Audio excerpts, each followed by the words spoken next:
Another story I heard about myself. This one happened in high school. We had this teacher in high school whose kid went to our high school. His name was Mr. McNamara, and his son Jake McNamara went to our high school. He was a sophomore when I was a senior, so he was 2 years behind me.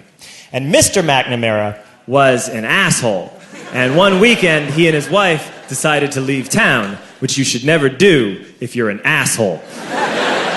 And Jake McNamara decided to throw a party at the teacher's house. Hooray! And everyone around town heard about it, and we all got up individually and thought, okay, let's go over there and destroy the place. I walked into this party, everyone I had ever met was there, and everyone was drinking like it was the end of the world. People were drinking like it was the Civil War and a doctor was coming to saw our legs off. It was totally unsupervised. We were like dogs without horses. We were running wild. I walked down to the basement. They had a pool table in the basement. One dude took a running start and threw his body onto the pool table and broke it in half. Another kid found out which room was Mr. McNamara's and went upstairs and took a shit on his computer. So the party was going great. I'm standing in the basement, and I'm holding a red cup. You've seen movies. And I'm standing there, and I'm holding a red cup, and I'm starting to black out. And I guess someone said, like, something, something, police.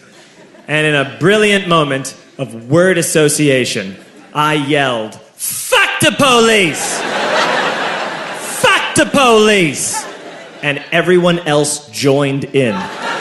100 drunk white children yelling, fuck the police. With the confidence of guys who have, like, already been to jail and aren't afraid of it anymore. You know, that, like, I serve my nickel, you come and take me confidence. But white children. The reason someone had said something, something, police was because the police were there. So a Chicago police officer walked down the stairs and got to the bottom in the basement and looked out over a sea of drunk toddlers yelling, fuck the police, in his face. And he was almost impressed. He was like, wow. And then he leaned into his walkie-talkie and went, get the paddy wagon.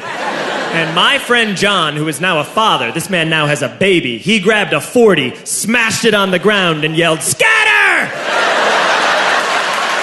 And everyone ran in different directions.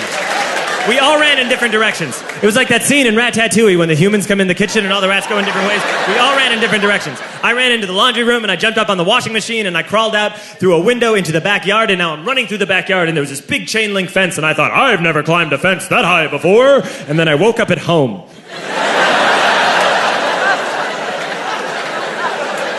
On Monday, I went to school because that's what we did back then.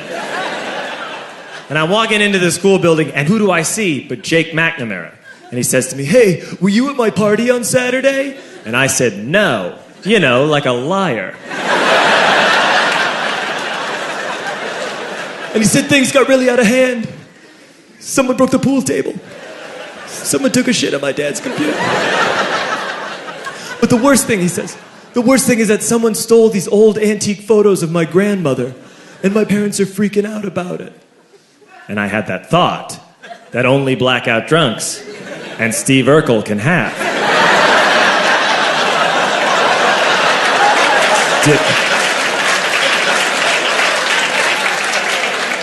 Did I do that?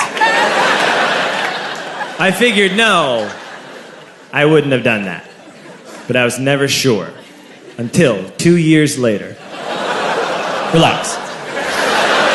I'm playing video games with this kid named Alex that we also went to high school with. 2 years later, we've graduated by now. We're playing video games for a couple hours. And then Alex says to me, hey, come here, I want to show you something.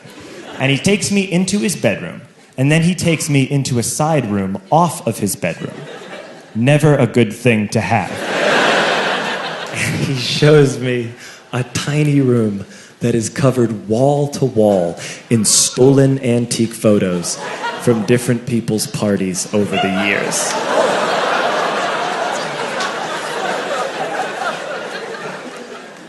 said, why? Why do you do this? And Alex said, because it's the one thing you can't replace.